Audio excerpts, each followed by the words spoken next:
Hi everyone, I'm Chauncey Nebula, and today let's talk about some misconceptions about Magic the Gathering. There are a lot of misconceptions about Magic the Gathering, but I'm going to focus on 5 today. And I think I've narrowed down some of the most common ones.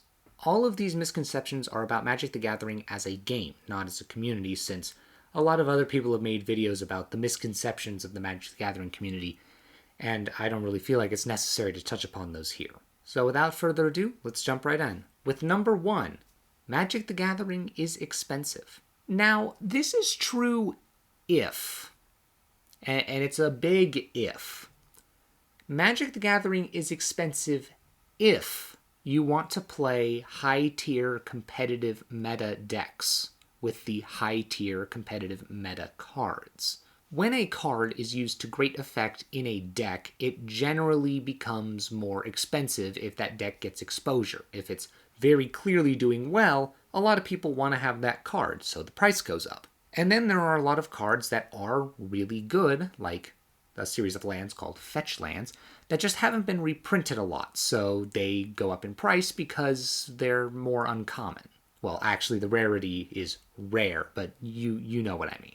The thing is, though, unless you want to play those top-tier competitive decks, Magic the Gathering is not expensive at all. Most cards range from only a few cents to, at most, a couple dollars. And it's not even necessary to play the top-tier competitive decks if you want to have a good time and win. I have my favorite modern deck that is very good, and it only cost me $65, and I've taken it to Magic events and so on and done very well for myself. If you and your playgroup are fine with playing even just the step down from top tier, you're going to find that Magic the Gathering becomes way more reasonable. Yeah, there are some expenses built in. You're always probably going to want playing sleeves, to put your cards in. It just makes shuffling a lot easier, trust me. And you're going to want a playmat, a deck box,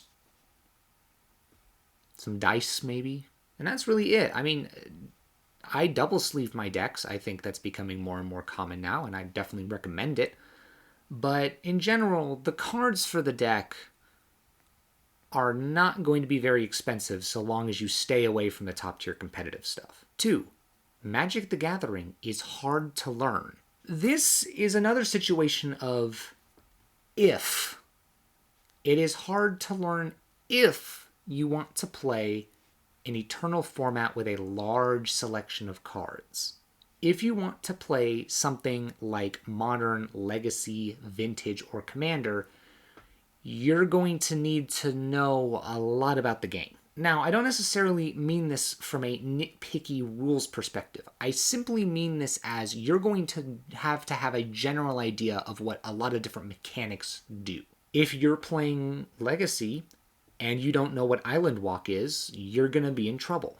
If you're playing a format like Standard, the card pool that you need to understand is much smaller. But Magic the Gathering's been around for over 25 years. It has literally tens of thousands of cards. And almost every single set of cards has its own unique mechanics that you have to understand. Now, I know that I said Magic the Gathering is not hard to learn, etc. Magic the Gathering is not hard to learn. The game is actually relatively simple once you kind of get to understand it. It's not necessarily hard to learn, you just need to keep working at it. The thing is, while there are a lot of mechanics in the game, you don't necessarily need to know all of them or even most of them. You really only need to know your basic ones like Menace, Death Touch, Lifelink, etc. And if you come up against an opponent who's using a mechanic you've never heard of before, or you've heard of it but you don't quite understand it, just ask them. I'm sure they'll be happy to explain it to you. Although, if you do ask them what Lifelink is, they might look at you kind of funny. Just saying.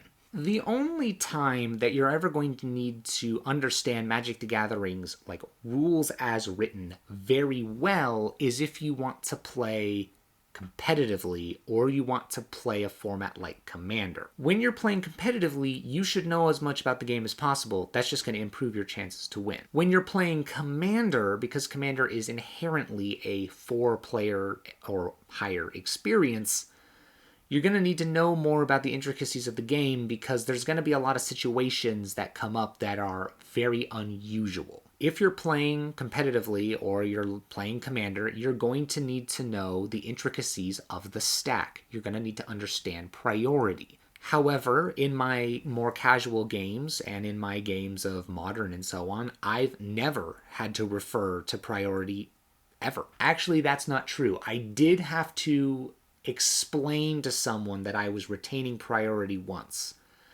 And they had no idea what I was talking about. And so I had to explain it to them and show them the rules. And they became very salty because it meant that I could do something that really ruined their game plan. You know, it happens. But the fact remains that a lot of the really nitpicky intricacies that you'll find if you download and read the rules reference guide, you just don't need. You don't need it. As someone who has read the full, 300 plus page rules document for Magic the Gathering, you don't need it. I only read it because I thought it'd be interesting. And it was. And I learned a lot. But for your average game of Magic the Gathering, totally unnecessary. 3. Magic the Gathering is heavily luck-based. Now, I'm not even going to say this is true if. It's not. It's just not true. I think this is a misconception that's held by people in regards to a lot of trading card games where you're drawing a card from the top of your deck and that's the new card you have for the turn. The fact of the matter is that that is almost never going to be your sole method of getting cards into your hand. Most every single deck in Magic the Gathering and in most other trading card games have ways to either draw cards outside of just the one per turn, or manipulate the top cards of your deck so that you draw the card that you want. And usually that's by either reordering them or searching your deck for a card and putting it on top, something like that. There are die rolls and coin flips in Magic the Gathering, but they're not super common. And with all the tools that Magic the Gathering gives you to make your game plan work, it's very unlikely that you'll have a game where you're just stuck. Now, it does happen that you'll have games where you just cannot draw well. You're just getting nothing useful and you do nothing all game and you lose. However, if you've played 4 games with that deck and that's happened to you 4 times in a row, then there's something wrong with the deck. So long as you've built your deck properly, your deck should function as intended the vast majority of the time. And if it doesn't, then that's a sign that something's wrong. As a side note, this is true for a lot of games. A lot of people like to say that games with drawing a card or rolling a die or something are very gotcha games. They're luck-based. But the fact of the matter is, pretty much every single game out there where the player has some input into what they are playing with gives you the tools necessary to change those results, whether that's through re-rolling or modifying the results of the dice or just getting a new hand of cards. You're going to have the tools to get what you want. 4.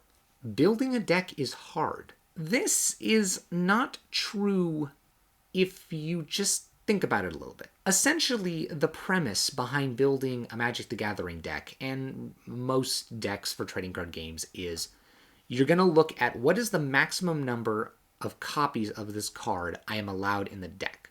For Magic the Gathering, the maximum number of copies of a single card you can have is 4. So if I, say, wanted to have the card Armageddon in my deck, I could only include a maximum of 4 copies.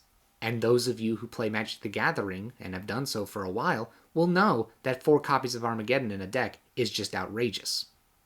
But I have a deck that does it. The general premise is that if you always want this card, if you take any card and you look at it and you say there is no situation where having this card in my hand is a bad thing, then you will include all 4 copies. If you look at the card and you say, I want this most of the time, but not all the time, then you include 3 copies. If it's a card where you say, I want this some of the time, but I certainly don't need it, then it's 2 copies. And if you have a card where you say, this is a good card in certain circumstances, but it is by no means integral to my game plan, and I don't need to see it that often, then you include 1 copy. And if it's a card where you look at it and you say, there is no situation in which I ever want to have this in my hand, I never want to see this card ever, then you just probably shouldn't put it in the deck. The thing is, all cards in Magic the Gathering have a mana cost. You must use your lands to create mana to cast these cards. And the thing is, if you have a deck that is entirely made up of cards that cost 5 mana,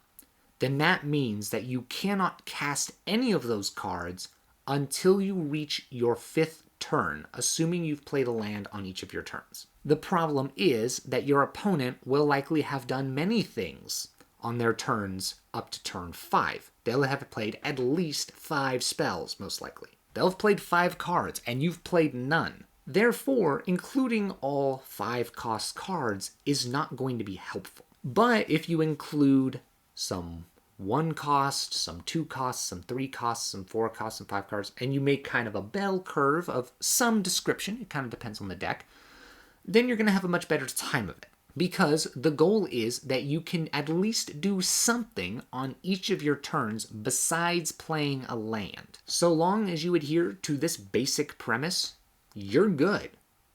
You've built a deck. Now, that doesn't mean that the deck is very good. You probably don't have all the tools you need. Let's be honest, no one ever does. And there is a whole science and mathematics side of things that I'm not going to go into here. But building a deck is a sort of process where you might fumble around with it a bit the first time, but then you'll quickly learn from your mistakes. You'll soon get the hang of it. And 5, the game is not fun because everything is broken. Now, it is true that you can have a game that is not fun. If your opponent is playing a kind of deck that just doesn't let you do anything, then you're not playing the game and it's not fun. However, I see people use this predominantly because of card combos and cards that are deemed broken. I would like to liken this situation to an Old West showdown. Imagine you're a gunslinger and you have a showdown with someone at high noon. And you walk into the street and they stand many yards from you and you pull out a slingshot and they pull out a rocket launcher. Now, the improbability of having a rocket launcher in the Old West aside, they're probably going to win that exchange. However, if they walk into the street and pull out a rocket launcher, and then you pull out a rocket launcher, it's on even terms.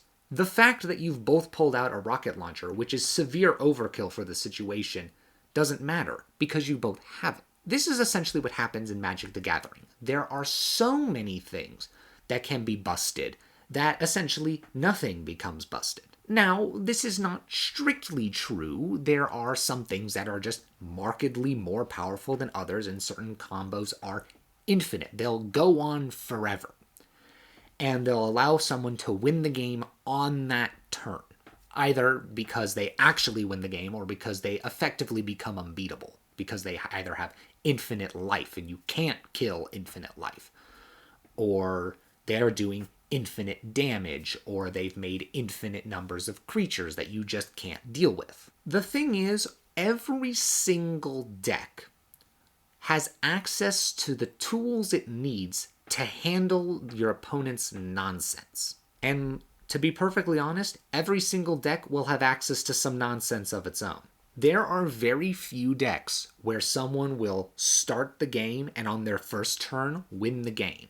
It happens, there are some decks that can do that, but it's very unlikely to occur even if someone does have one of those decks. Those decks, and really all combo decks, need things to line up perfectly for them to do their job correctly. And in Magic the Gathering, there are so many cards where you can just ruin their game plan until the cows come home.